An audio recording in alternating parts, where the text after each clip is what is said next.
Thank you everybody for joining us on this gorgeous sunny day. I know I'm probably everybody's dying to get out there, so we won't keep you longer than needed. It's amazing. There's so many different diet books out there, exercise books out there, and they all have really good credence to them. They all work for some people, but not for everybody. Similarly, we have 7 or 8 different blood pressure medications because there isn't one that works for everybody. And why is it that we see a different response with chemotherapy for different cancer patients?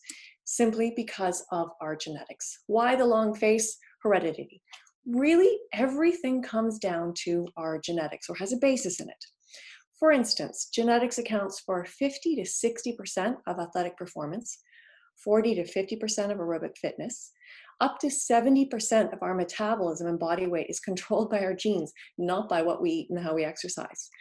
40% of our anxiety and depression risk comes from our genetics, and up to almost 30% of cardiovascular disease, and so much more. This is when we talk about genetics, just because we have a gene doesn't mean that we are going to express that gene. The purpose of a gene is to make a protein, and then that protein does a really specific job. It will create an enzyme or an antibody or increase or decrease inflammation, etc. That actual specific set of DNA or those genes, that's our nature.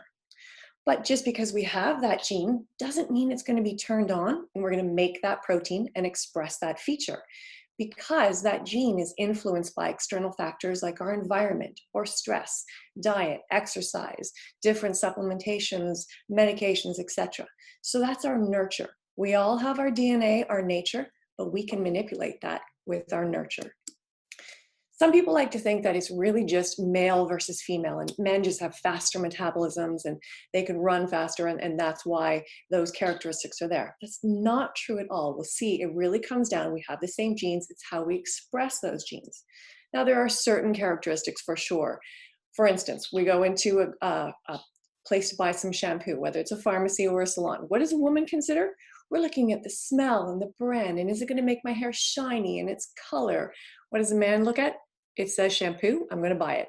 That does not come down to our genetics, but certainly things like our response to diet. When we eat a carbohydrate, how much insulin do we make from it? How much saturated fat do we store? Our response to exercise. Does cardiovascular endurance exercise increase or decrease your metabolism? Does HIIT style exercise increase inflammation or decrease it? What else can we learn from genetics? Well, our production and conversion of all of our hormones, whether it's dopamine, our motivating addictive hormone, or serotonin, our happy hormone, our ability to clear pollutants and toxins from the body, our inflammatory responses, our ability to repair from injuries, our stress response, how we absorb vitamins and minerals, our risks for cancers, autoimmune diseases, and so much more. When I talk about a gene, what exactly am I talking about? Well, it's called a SNP, a single nucleotide polymorphism. And if you remember way, way back in school, we take one gene from each of our parents and that makes our gene. They're not really genes that we're talking about here. They're actually one allele from each parent and that makes our gene. And those alleles come in 4 different letters, C, G, A, and T. And so a set of those letters, a C or a G or an A or a T, for example, makes up our gene. When we make a new cell, that cell makes an exact replica of itself, and then it divides in 2 so that we have the exact same genetic code that's going into the next cell. But sometimes there's a mistake. It's like a little typo, if you will. And so here we see the middle GC gets converted into something called AT. What C and G do, or A and T, is they are the recipe, if you will, for that protein that dictates what that gene is going to do. So if we swap a CG to an AT, we now have a new protein that is being made from that gene, and that gene now carries with it a whole bunch of different characteristics. And what's the consequence of that? Well, sometimes nothing. If it occurs at what we call a nonsense gene, or a gene that actually doesn't really have an effect in the body, it's not going to do anything. But what if it's on a cancerous gene, or a gene that has to do with your metabolism, or how you respond to exercise or inflammation? Then it can have a huge impact on the body. And that's why we can have one gene and we can code for it in different ways. Do we have that normal coding, that GC, or do we have that adverse coding, that AT? When we talk about codings, what I'm talking about are homozygote normal. That means from our parents, we took both good genes, the allele, if you will, that carries with it beneficial characteristics. If we take one good one and one bad one from our parents, that's called heterozygote.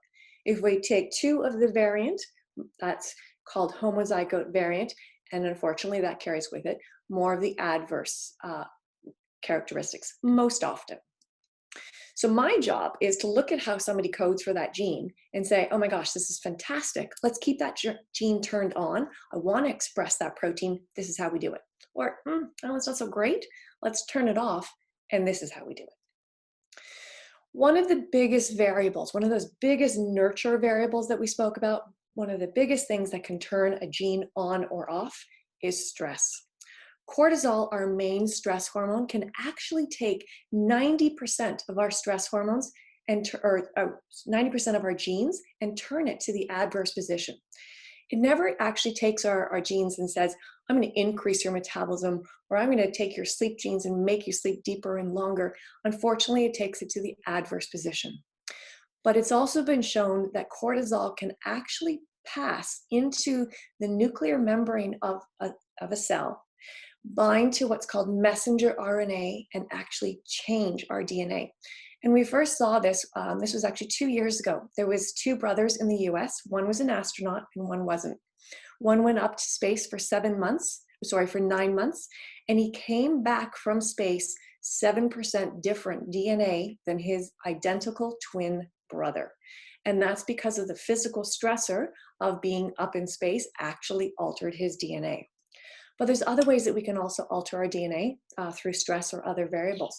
This is a really great study where they took two groups of mice, and they exposed them to the smell of acetone. And every time they put acetone in their cages, they put a foot shock underneath. So the mice, like Pavlovian's dog, learned to shudder every time acetone was put in the cage. What they then found, though, was not only could they just put the smell in the cage and the mice would shudder, even though there was no foot shock underneath, those mice also developed more M71 receptors. These are smell receptors which enabled them to detect the smell of acetone at much lower levels. So in hopes, if they created more of these receptors, so genetically, they turned on the expression of the gene which controls M71 receptor production so that they made more, they could hopefully smell that acetone at lower levels and then run away from it before the foot shock came. But what was remarkable, 2 generations later of mice, none of these mice were later on exposed to acetone, nor were they ever had a foot shock. When they put some acetone in their cages, 2 generations later of mice, immediately they started to shudder, just like their grandparents did, and they also had more M71 receptors. So what our grandparents did and their lifestyle can change a gene, or it's called tagging a gene, and that affects us as well. So we don't have to just look at that's why looking at genes is so important, because we can't just look at our lifestyle, we have to look at what's going on with our genes. Good thing is that we can reverse this. Ohio State University looked at over 170 genes, and they found that 100 of them were completely turned off by cortisol, by that stress hormone. And the ones that were really turned off had to do around inflammation and sleep and cardiac control and wound healing. But then they took a group of 20 volunteers, and it was over an 8-week period, and they gave them either meditation or yoga. At the end of that study, those who were novice meditators, they changed over 1,500 genes, upregulating 874 for health, downregulating 687 for stress. They also lowered their blood pressure and heart rate. Experienced meditators, they had an even greater, more profound effect with a larger number of genes. And that's just one thing, that's just with meditation. So it shows us how our lifestyle can change a gene. My point of going through this is just that if we couldn't change the expression of our genes, then I wouldn't even bother testing any of my patients, because I don't want to hand somebody something that says, oh my gosh, you got this gene, we can't do anything about it. Point of this is we can do everything about it. And that's why we want to know our genes. We'll live in a time of more effective personalized medicine. Information from genetic testing will help to detect risk for disease, guide strategies for maintaining health, offer more accurate diagnosis, and guide treatment choices for a wide variety of conditions. This is now. This isn't the future of our medicine. This is now. So why do we want to test them? Well, you might not be responding to a typical treatment, or you might have a family or personal history of disease that you want to prevent. Inadequate lab testing. We've relied on labs really well for quite some time, but just to give you an example, TSH, thyroid stimulating hormone, from 8 a.m. to 8 p.m., it changes over 160%. So if you test that level at 8 in the morning and the next time you repeat it, because you're keeping an eye on it, at say noon, you're going to get a completely different answer. Not because your treatment may or may not have worked, but because it's a different time of day. And there is no one size fits all for everything. This is why there's all those dietary books out there. This is why high intensity interval training does somebody really well for their inflammatory response, their sleep, their weight, while somebody else needs endurance. So I'm going to start by looking at some specific genes and then get into what I call the integration of genes, looking at how the genes interact and then sort of tying it up with case studies so we really see the impact. FTO, this is one of the first identified obesity genes, so we know so much about this gene. The variant coding, so that individual who took two of the not so good genes from their parents, they have really low satiety rates. They're the people that after dinner, they're right back in the fridge. They're looking for something else to eat because their brain doesn't get that message of I'm done. They have increased appetite and they just want to snack all day long, independent of how much they've eaten. And that's because of an alteration of three hormones, adiponectin, leptin, and ghrelin, the three main hormones that control our metabolism. This leads to a significantly lower metabolic rate and increased adipogenesis, which is that formation of fat.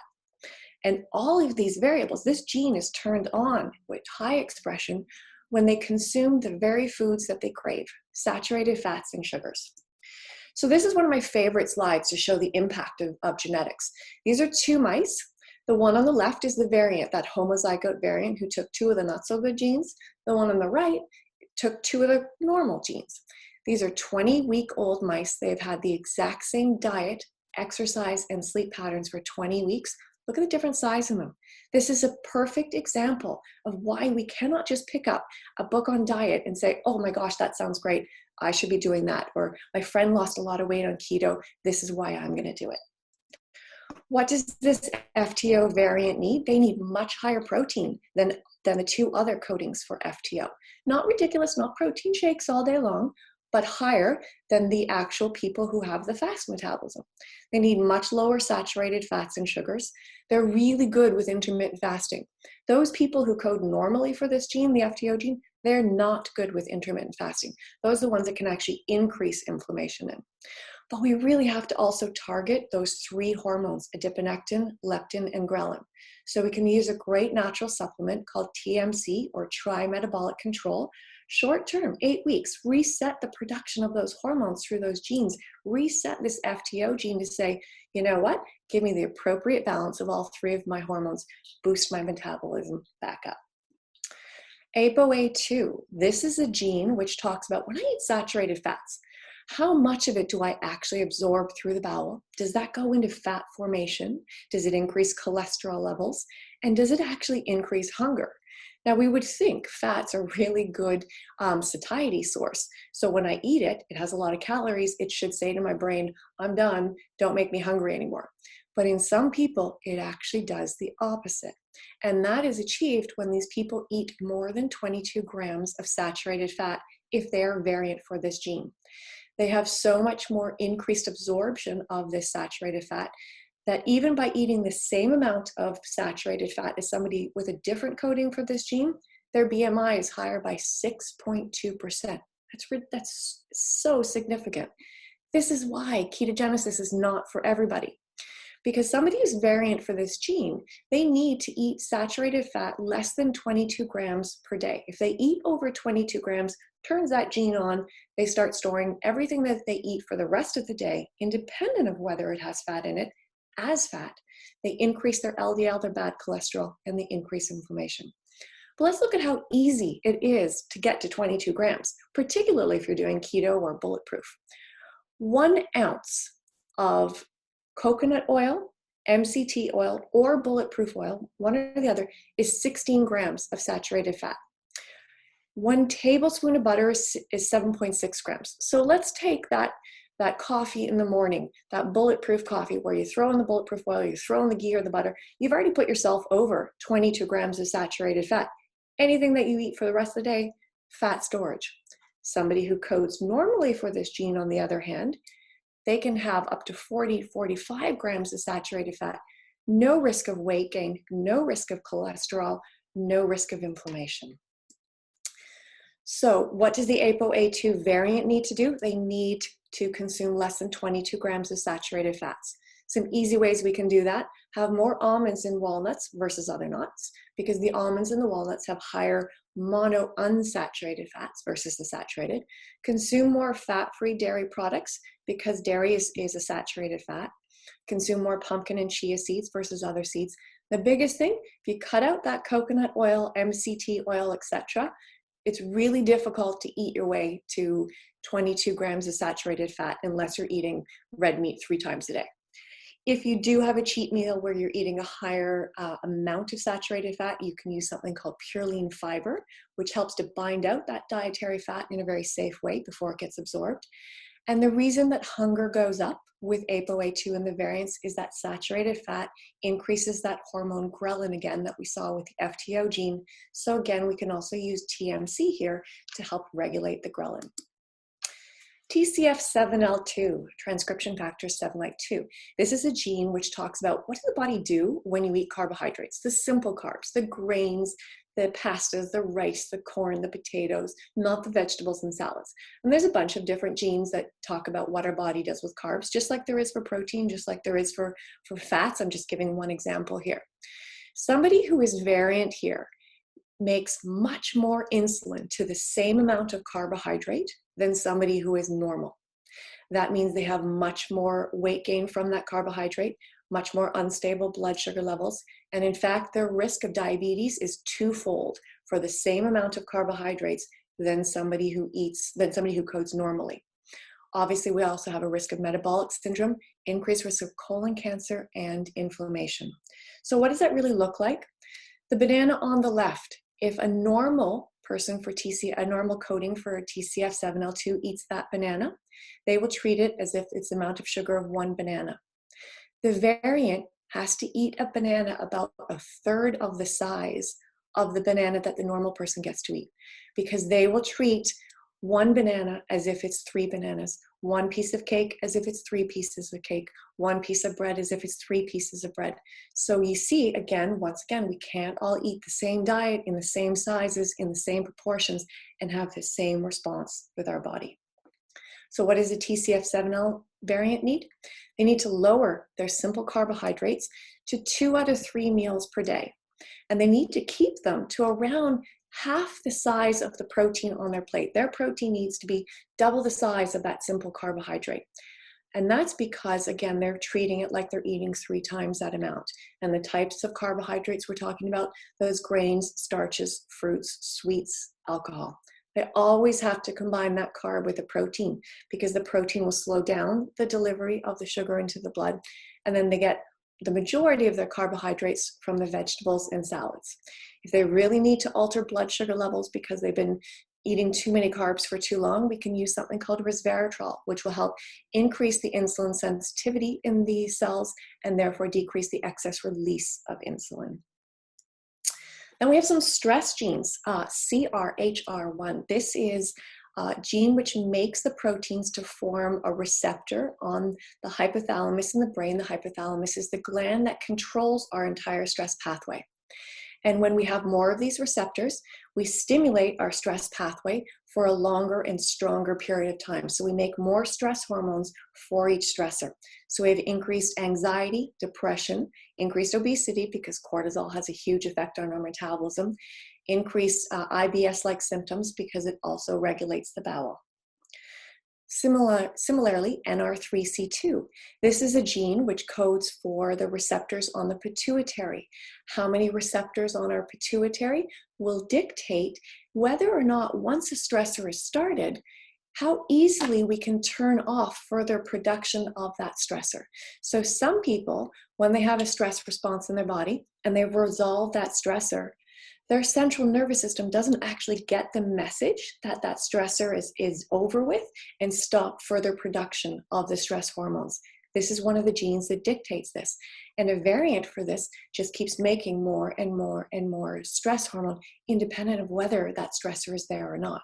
So again, we have increased anxiety and depression and sleep disorders and obesity all tied in for much smaller stressors than somebody who codes normally for this.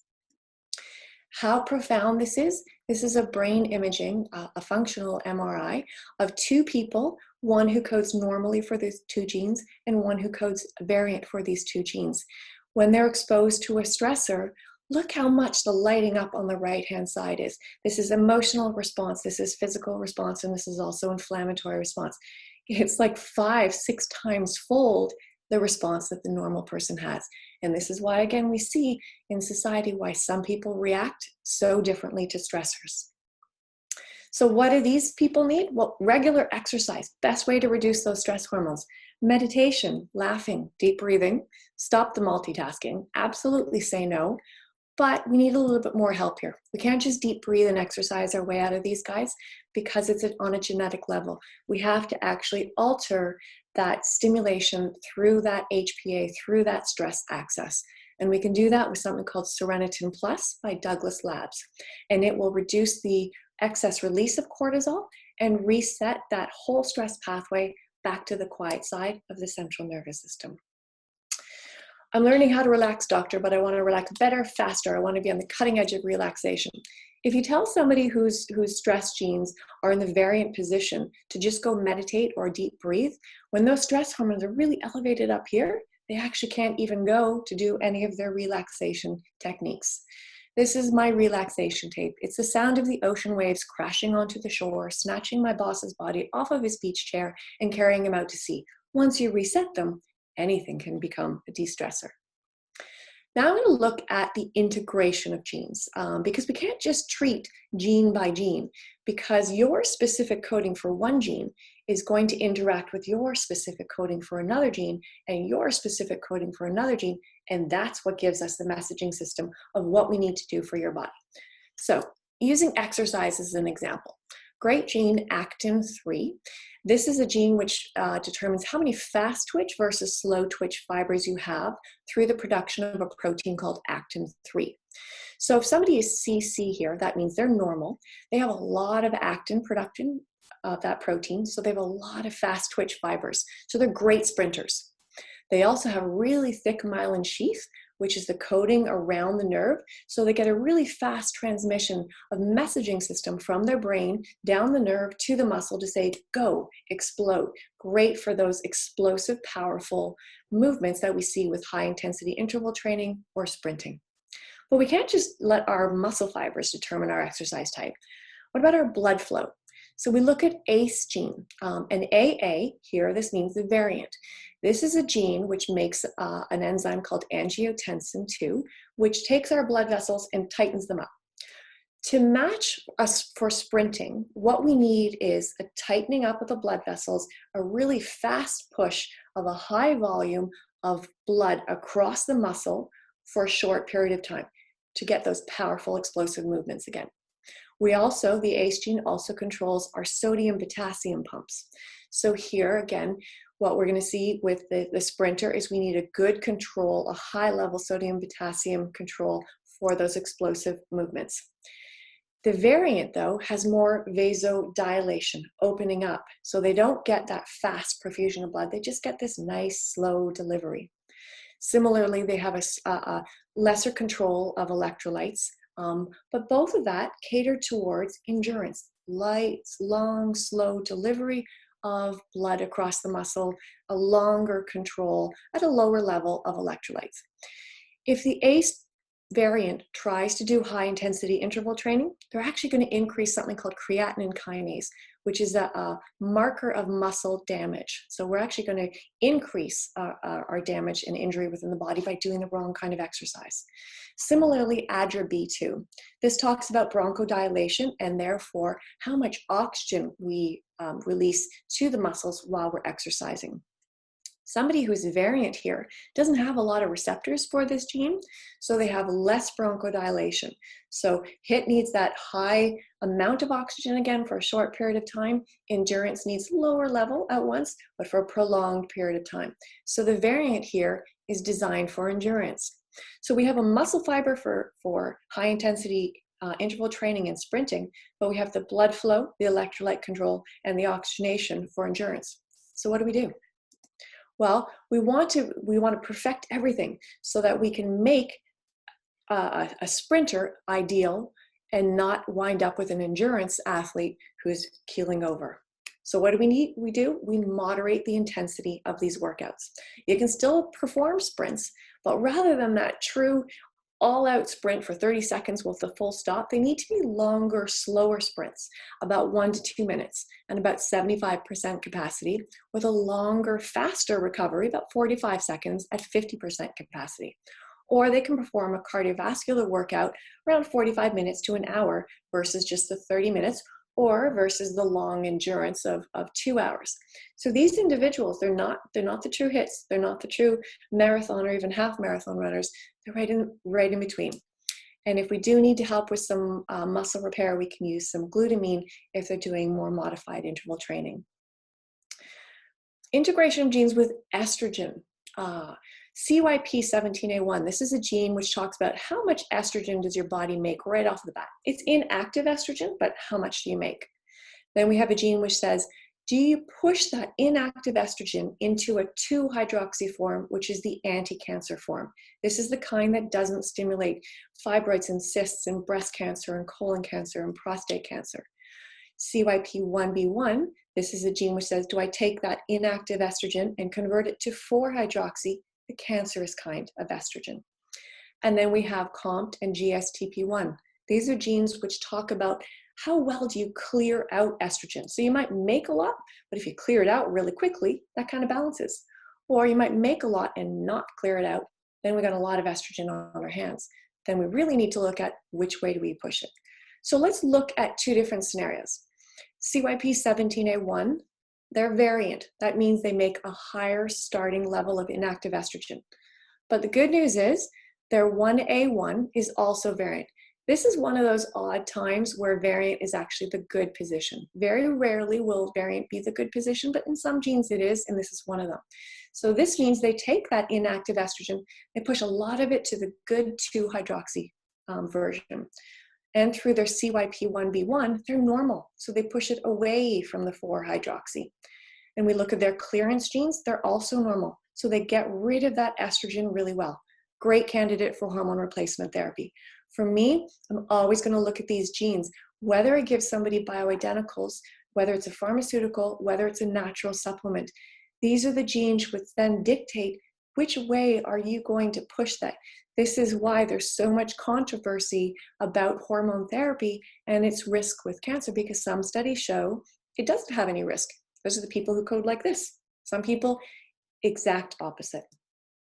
These pills will put a stop to your hot flashes, Mrs. Bates, but we should look at reducing the doses. With the people who code that way, I have no issue upping the dose, up, up, up.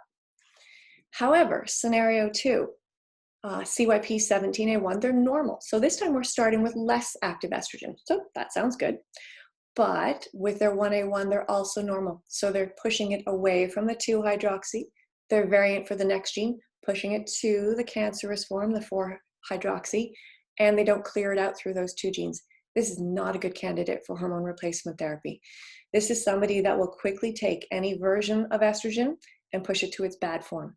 What we need to do is actually convert that 4-hydroxy estrogen into 2-hydroxy and clear out the 4. And we can do that with something called dim and detox, and then help increase the clearance with glutathione and NAC.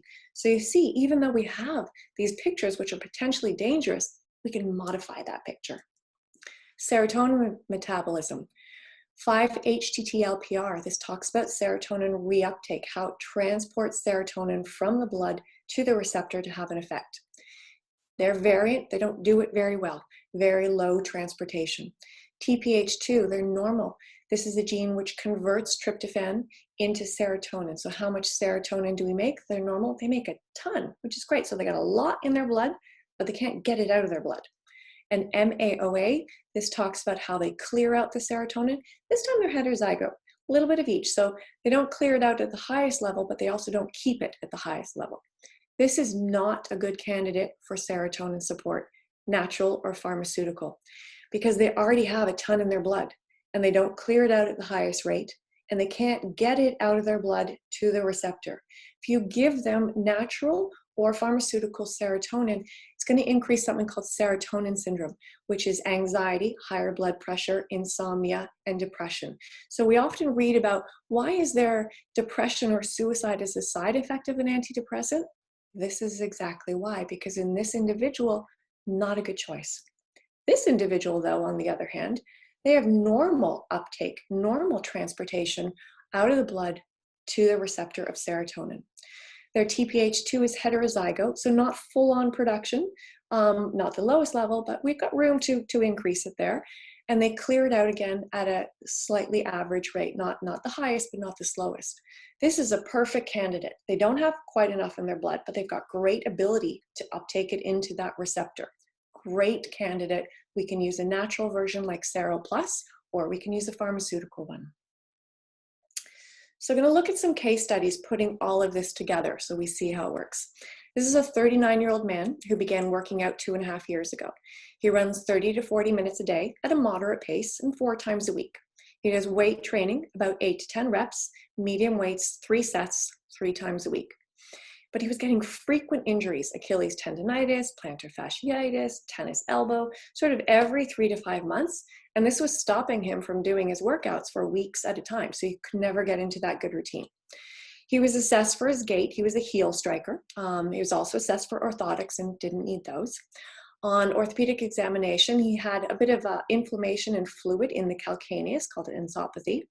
MRI showed beginning stages of Achilles tear, and an ultrasound showed that he had a lot of calcification around his tennis elbow.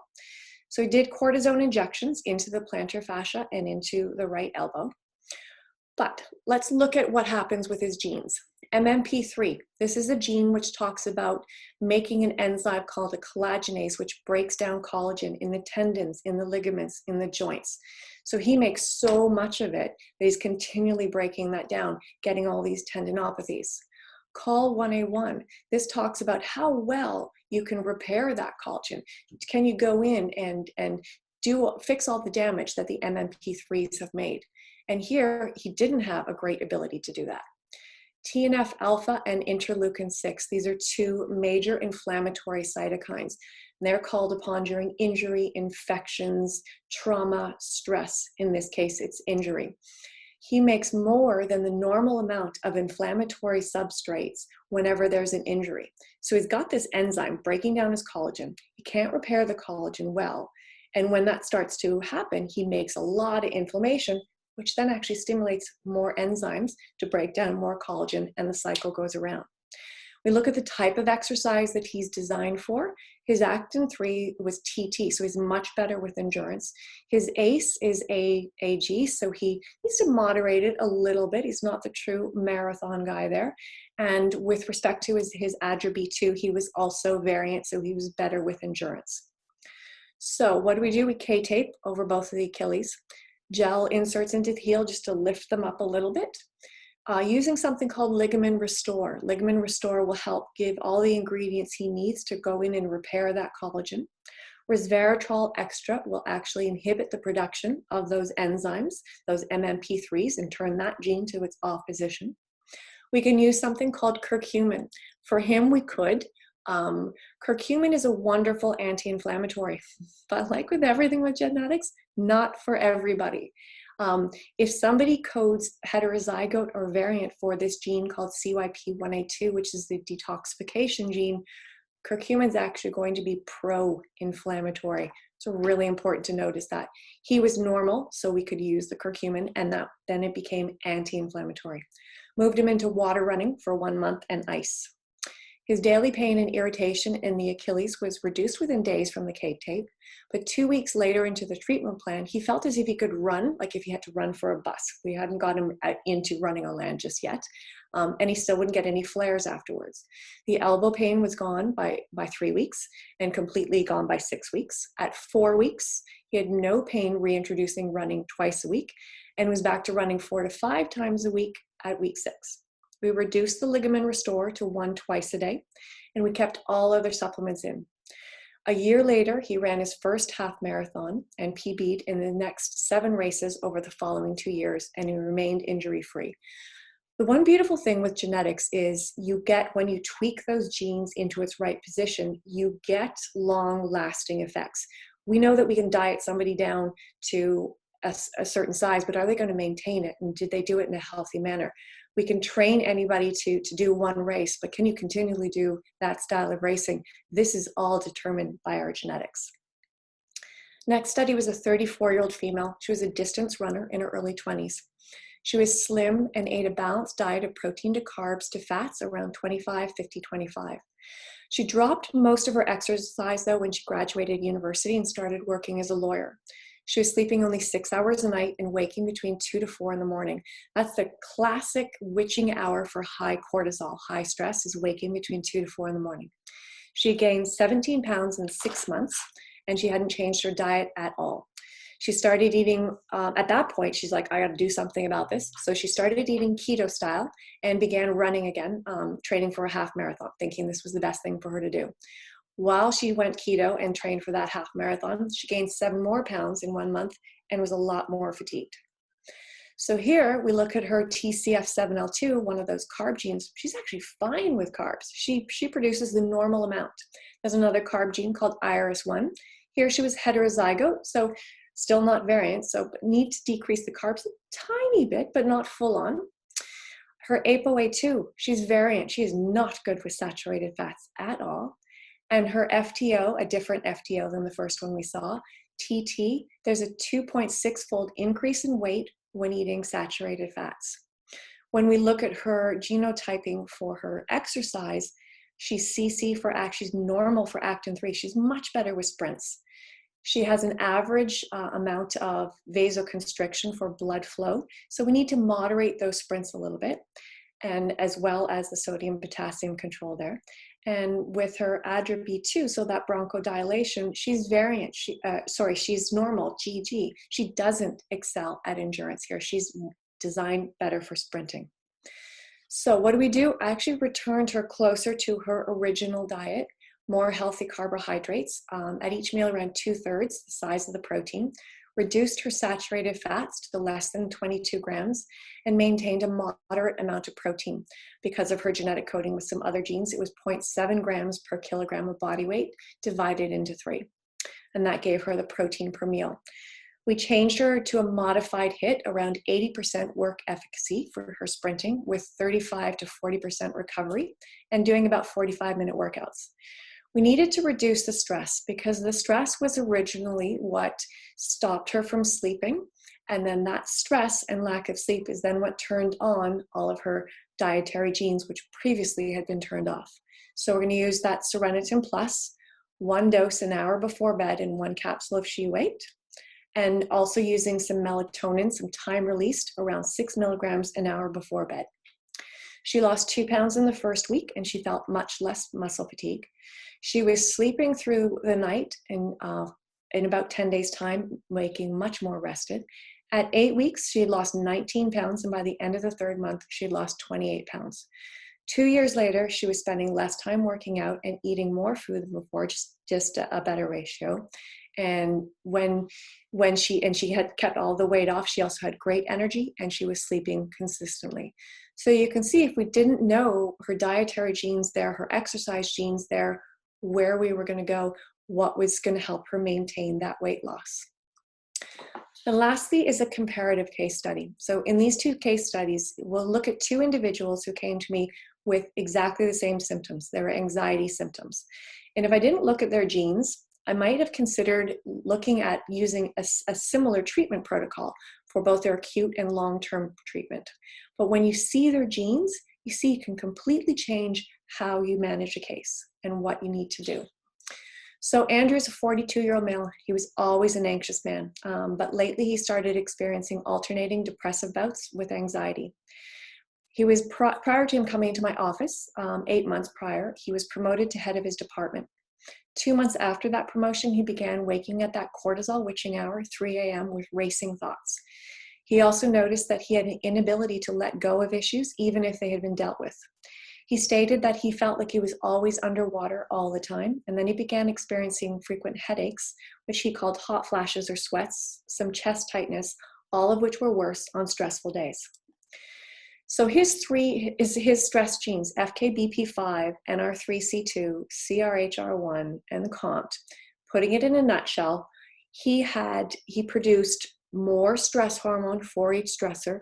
He had the decreased ability to turn off the stress response once it was turned on, and he had a slower clearance of those stress hormones, having a bigger impact in his body for a longer period of time. One of his sleep genes, his CRY1, was heterozygote, which means that gene, when it's turned on, it blocks the ability to transition from one stage of sleep into the next, and it also has an increased risk of bipolar, that sort of anxiety to depression. One of his inflammatory genes, that interleukin-6, also increased inflammation in joints, in blood vessels, etc. And his MMP3 had slightly increased metalloproteases, those enzymes for joint inflammation. So what do we do here with him? We've got to target that stress response. That Serenatin Plus, again, will not only decrease the excess release of cortisol, it will reset the central nervous system back to the quiet side. We used resveratrol to help reduce those metalloproteases and that interleukin-6, using that melatonin to help him transition from one stage of sleep into the next, using a probiotic every day to help with his GI symptoms, massage therapy, and some deep breathing. Within 48 hours, he reported feeling like he could breathe again. 2 weeks later, he was sleeping 5 out of 7 nights a week, and if he woke, he would be able to go back to sleep right away. 3 weeks later, the stress of his new job started to look more like excitement. The headaches and flashes of the heat were gone, and his bowel was about 80% better. 2 months later, we reduced his supplements to just twice a day, with the majority of them, increasing them as needed.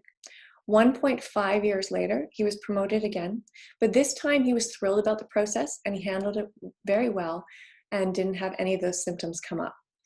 The key for this gentleman is to keep him on that Serenatin Plus, to keep the stress hormones down, for they were the ones that irritated the bowel, that caused the headaches, that caused the flashes. Whereas Catherine is a 47-year-old mother of 3, one child with specific needs. Her father-in-law passed away and her mother-in-law moved in with her family. So now she's, quote, taking care of 4 children. She began to resent this situation and she received little understanding from her husband. She started having frequent stomach pains and she felt angry and overwhelmed all the time. Usually she would resolve this with running, but lately she had continual tendinopathies that prevented this. When we look at her stress gene response, she's almost normal for her stress gene response. Little bit less feedback in that stress pathway, but her stress response is pretty good. Just because you have a normal stress response doesn't mean, though, that you don't ever experience stress. When there's too much at once, as humans, we're designed for stress only an hour a day. We're supposed to go out hunting for that saber-toothed tiger for 1 hour a day, then turn off production of those stress hormones, then go back to the quiet side. When it all starts to build up, independent of how you code here, you can still get into that stress state. It's just that her state would be here, whereas the gentleman before, his state is way up here. Her sleep patterning was normal, but her inflammatory response is increased and her metalloprotease, her enzymes that break down those tendons and ligaments and collagen, really high. So for her to help with that stomach pain, we use something called GI Revive, which helps to act as an anti-inflammatory wound healer for the GI tract, but short term, 1 bottle, just because the stress symptoms had irritated that. You're definitely going to use that resveratrol extra. We're going to use it in a higher dose, 2 capsules twice a day for 8 weeks, and then reducing it down to get at that inflammatory response and those metalloproteases. Also going to give her some hydrolyzed collagen to start repairing those tendons and ligaments, and very short-term Seronitin Plus to moderate the stress response, as well as counseling. Within 48 hours, she felt the anger easing in her body. 10 days later, her stomach was feeling 65% better. 3 weeks later, she had no longer felt her stomach. A month later, her joints and tendon pains were about 75% improved. 2 months later, she and her husband were in counseling together and improving the situation at home. Even when an issue arose with her mother-in-law, she said she remained calm and symptom-free. So for her, she didn't need to stay on the Seronitin and the GI Revive. That was short-term. She needs to support the joints. So if we look at this, even though they both walked in with a version of stomach pain, a version of a tendinitis, and a version of stress hormones, the treatment is different. For Andrew, it's all about treating his HPA, his stress axis, and keeping that as a long-term treatment.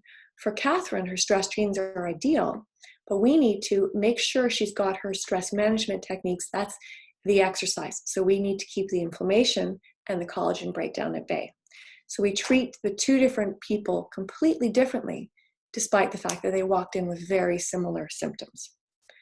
So if you really want to know the lowdown of what's going on in you, you need to look at your DNA. And this is always going to give us a really good peek into the body as to what we need to do. And we can pass it over to questions. Okay, thanks, Penny. That was great. Really appreciate that. At this time, folks, we'd like to open the floor to some questions. We've already had a few come in, so I will just start to answer those. And feel free to type them in at the bottom of your screen if anything else comes up, okay? So Penny, we have Nora here asking, what is MCT oil? I'm wondering if you could Absolutely. maybe I'm talk so a little bit sorry. about that. I should have said that. MCT oil is medium chain triglyceride oil. That's what's inside of a bulletproof oil. Medium chain triglycerides are what are also in coconut oil. But medium chain triglycerides are 100% pure saturated fat. And that's why there's so many studies of why coconut oil is great for some people, or MCT oil, bulletproof oil is great for some people's brain and increases focus and clarity because it's actually anti-inflammatory for people who code normally for that gene ApoA2. But if you're heterozygote or variant for that gene, it's actually going to increase the inflammation. Okay, great. We have Richard next, and he's asking, what percentage of the population are CC normal? So, Richard, I would need to know with respect to what gene you're talking about. If you're talking about the actin-3 gene, less of the population is CC normal. That's the sprinter gene. But because there's only 4 alleles, the A, C, G, and T, there's a ton of genes that can be CC. So if you want to let me know specifically which gene you're talking about, I can give you a better idea there. Okay, so Richard, if you'd like to follow up on that question, please just type it in the Q&A and we can get back to that one for sure. Another question from Kevin. Can this approach work for treating inflammatory bowel disease? Absolutely. So there was one there from Richard too first. Do men make estrogen? Absolutely you do. And both women make testosterone, men make estrogen. We just have different ratios of them. And estrogen plays a huge role in colon cancer as well as prostate cancer and prostatitis, benign prostatic hypertrophy for men, as well as flashes, believe it or not. And then, can this approach work for IBS or IBD? Absolutely. There's other genes that I look at. I just touched on a couple of different genes today. When I do genes, the report that you actually get back is 65 pages. It's pretty intense. You get a lot of information about yourself. With respect to IBD, there are genes which talk about, does your gut actually kill out the good flora, the good probiotics? There's ones that talk about how quickly your gut will jump on top of a virus or a bacteria that has entered into it. There's ones that look at different inflammatory responses in the bowel. And then there's genes like GIPR, which talk about, do you have an inflammatory response to carbohydrates? Then there's HLA, which does inflammatory responses to gluten. So there's a lot of different routes that I look at there. Okay, thanks, Penny. Mhm. Next, we have Susan. Can these principles and treatments be applied successfully to any age group, specifically Absolutely. over 60? Absolutely. I actually have, as soon as a child can spit, I've tested kids that young because we want to get them before these patterns have started. And I do a lot of 80 and 90-year-olds. It is never too late to turn a gene on and off. And a lot of people may have kept genes turned on and off through different lifestyles. We may have sort of figured out, God, every time I eat that or I exercise this way, I don't feel well. A lot of us try to push back through that. I know I do. I'm designed all for endurance, and I'd love to get my workouts done faster with HIIT, but I can't because I inflame. But they're never too late to take a look at what's going on, particularly, when we get to 55, 60, that's when a lot of our genes naturally start to turn themselves on and off. Aging is one of those nurture variables that will turn genes on and off. So we want to make sure that we're doing it the right way. Okay, great. So we have a long one here from Jennifer. She says, great presentation. Thank you so much. And she's wondering if you can quickly explain what the genetic testing involves and whether you'd recommend taking Serotonin Plus for a short period of time if you know that you have high stress levels in your body, even with Absolutely. it. Okay, yeah. So, great question, Jennifer. So, the genetic test involves doing a 23andMe health and ancestry kit. It is the most economical way to get the widest variety of genes. And actually, right now, through the end of November, you can get them. You can buy them through Semi as well. You can get them all year round, but sometimes they have a better price for them. What you want to do is get the health and ancestry, not just the ancestry. The ancestry kit is just talking about your color of eyes, do you have part Iroquois, etc. I'm interested in the health genes. Then what you do is after you have spit into the 23andMe kit, you will get an email back about 3 to 4 weeks later saying that your raw data is ready. So then you just contact Semi and you let them know that this is, unless you've got your kit through Semi as well, then that you would like to proceed with doing an assessment with this. You will then get in touch with me and I will get a hold of your raw data through you, and I will prepare the 65-ish page report for you, and then we'll set up a consult and I'll go through the report with you, everything that you need to take, how you need to eat, how you need to exercise, what your risk variables are, etc. With respect to taking Serotonin Plus, absolutely. Just because you code normally for any of those genes doesn't mean, the stress genes, doesn't mean you can't use Serotonin Plus. Particularly right now, we are all under a great deal of stress, more so than ever before with the pandemic. And Serotonin Plus there's zero contraindications for it. And so it's something that you could use temporarily, or you can use it for the rest of your life. So you don't need to know your genetics there. Knowing your genetics just helps me guide, do you need it for the rest of your life and at what dose? Okay, great. Next, we have Miriam, who's wondering who does the DNA testing and does Mhm. it get put into a big database? Absolutely. Um, okay. So the actual testing of your DNA is done by 23andMe, and absolutely it does get put into a database, but you're put in as a number. Your name is never attached to that file in that large database. I do suggest, though, to a lot of people, if they are concerned about this, just use a fake name. You can use a fake name, a fake birth date, fake anything to sign up for it.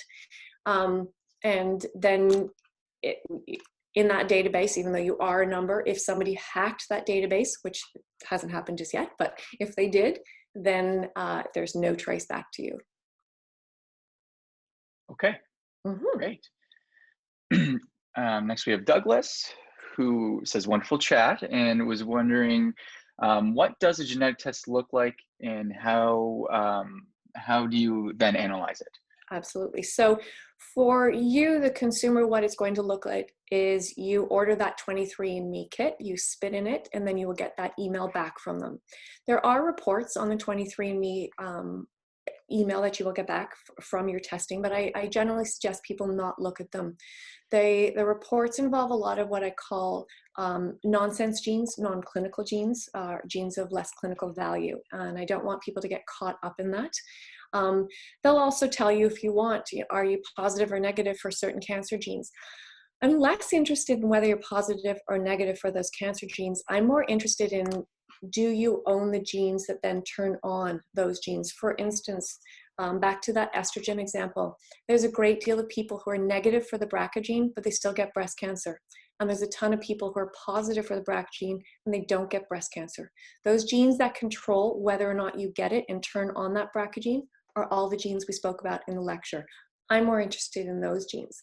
So when we look at how we're going to analyze, that's why I suggest not looking at their reports. Let me take your raw data. Your raw data is just a series of letters and numbers. It's going to mean nothing to you, but it means a lot to me. I'll pick it out, and then I'll put together a whole integrative report talking about how your specific coding interacts with your specific coding for all of the genes and what we need to do about that. Okay, great. Next question is from an anonymous attendee. I think you've kind of touched on this a little bit already, Penny. Absolutely. I think we could probably skip that one.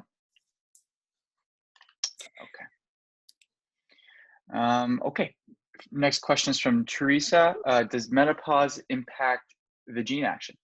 So menopause doesn't in terms of the reduction in estrogen, progesterone, or if it's andropause, testosterone, but it does with respect to cortisol. So at menopause and andropause, just as naturally as our sex hormones drop, cortisol starts to rise. And cortisol can then turn on or off the expression of over 90% of our genes. If we go into menopause with lower cortisol, less likely to do so, but it's more through cortisol rather than the sex hormones. Okay. Next, we have Alan, who's wondering how we can sign up for an assessment. And I'm actually just, sorry, Penny, I'm gonna tie in Diane's question to this as well. That's coming through the chat. She's wondering how much this process would cost. Absolutely. So in terms of signing up for the assessment, you just need to go talk with Roxanne at the front desk or talk with Douglas. And anybody can start you on this pathway at SEMI. So you just have to sign up with them.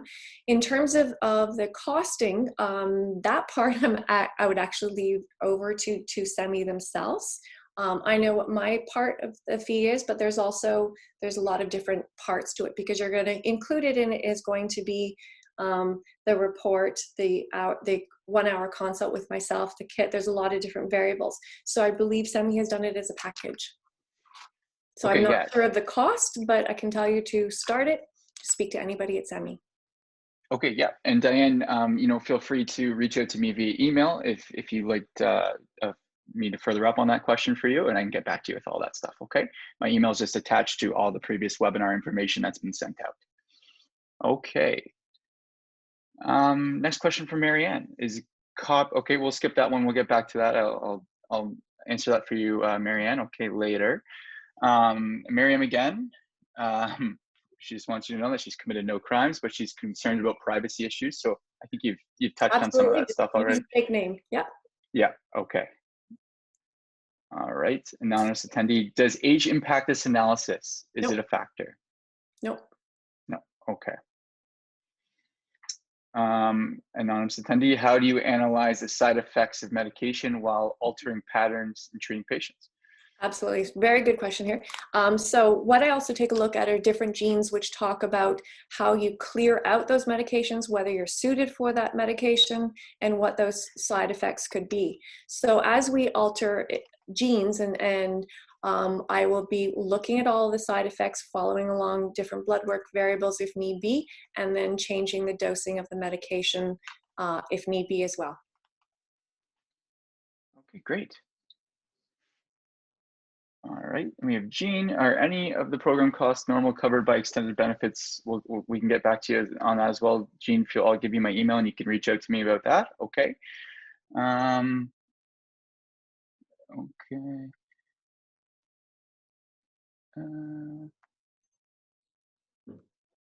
Is there a recommended brand for Sretin Plus? Absolutely. So there's 2 companies that make it, Douglas Labs and Pure Encapsulation. Okay. I believe very soon, SEMI will also have a lot of these available, I believe. Okay. And we just have some feedback here from Dr. Stoddard that the cost is $815 plus the cost of the 23andMe kit. which is $250. Once again, anybody can reach out to my email, which I will provide to them, and is also in our webinar information if they have any more questions about that. Okay. I actually have one from off the board that came in via email, Penny. Yeah. They're wondering, we have Nora wondering if gene therapy can have an effect on inflammation, such as arthritis. Huge impact. So the two biggest inflammatory genes are interleukin-6, IL-6, and TNF-alpha. So these are inflammatory. They're called cytokines, or let's call them substrates. And when somebody is injured or has an infection or trauma or anything that requires the body to produce inflammation, these genes dictate how much inflammation is going to be produced. Are you going to produce the normal amount for that type of injury or infection, or are you going to produce a lot more? And if you're variant, you're going to produce a lot more. And so because inflammation it's crucial for almost every disease, whether it's neurological. It will pass what's called the blood-brain barrier and inflame receptors in the brain. So our chemical messengers, our neurotransmitters can't bind. So therefore it can increase anxiety and depression. It can inflame our joints. It can inflame the collagen, the articular surface, and increase arthritis. So for me, the inflammatory genes are a huge part of genetics. Okay, great. Okay, I think we've made it through most of them. We have one just at the bottom here. Patricia has completed a study with Neutrogenemy. I might have butchered that one there via DNA testing from saliva sample. Are you aware of them, as they were based on eating according to your genes? Absolutely. So there's a lot of different genetic testing programs out there. There's a lot of different companies that you could take your 23andMe data and upload it into. The difference is none of them integrate the genes. So for instance, there are 3 main genes that talk about your response to carbohydrates with respect to inflammation, cancer, and diabetes and weight, etc. Let's say one gene you code normally for, so that their treatment protocols, you're good with carbohydrates, you can eat a bunch of carbohydrates. The next gene for carbs, you're heterozygote. So not so great, you need to pull in the reins with your carbohydrates. The third gene you're variant for. So you're not good with them, you need to eliminate those carbohydrates. Those would be the sentences, the types of things that you'll get. What I do is I look at how you code for all 3 and come up with the exact amount of carbohydrate and weighing it. Is it a cancer risk? Is it a weight risk, etc., to get your exact amount of carbohydrate. And I'll do that for everything, whether it's detoxification, inflammation, immunity, a hormone. You can't just treat gene by gene. The other thing is that you can't just look at diet when you're treating and looking for weight loss. You have to look at the stress response, because cortisol will also triple the release of insulin. So if their stress genes are off, it's going to impact their dietary genes. You can't just look at the exercise genes. If you want to know what kind of exercise you should do, you also have to look at the inflammatory genes. You also have to look at dopamine genes, neurotransmitter genes. So you really have to look at the whole body as a unit. You can't just compartmentalize gene by gene or area within the body. And what I do with the genes is very unique. It's something that I teach worldwide. And it's something that is very different.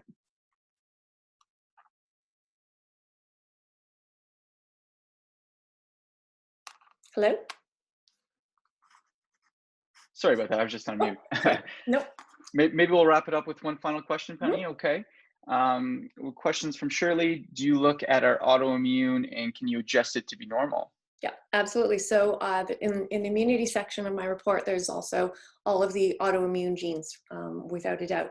What turns on the autoimmune genes are the stress genes and the inflammatory genes and the detoxification genes. So I'm also going to be looking at those, but also definitely looking at the autoimmune response. Okay, I think that's good for the questions. Any questions related to whether benefits would cover it or costs or anything like that can all be directed via email either to me, or you feel free to call us at Semi Shepherd as well, and we can certainly answer those questions. Okay, so thank you very much, Penny. I know I learned a lot today about genes, exercise, dieting, as I'm sure everyone else did here. So we really appreciate having you on today. My pleasure. Thanks for having me. Okay, and thanks everyone for attending. At this time, guys, I'd just like to remind you that our next webinar will be running November 28th, and the link will be going out for that on Monday. So pay attention to that, as we did have things fill up pretty quickly here for this one today. And the topic for that webinar is going to be musculoskeletal regenerative injections in Canada. And it's going to be an update on PRP, stem cells, and related biologics. Okay, it'll be delivered by Dr. Douglas Stoddard, Dr. Stephen Reed, and Dr. Jennifer Gordon. So just have a look out for that. All Sounds right. So, great. okay, guys. So have a great rest of your weekend. Try to enjoy that nice weather out there. And we'll see you next time. Thank you. Take care. Bye. Bye now.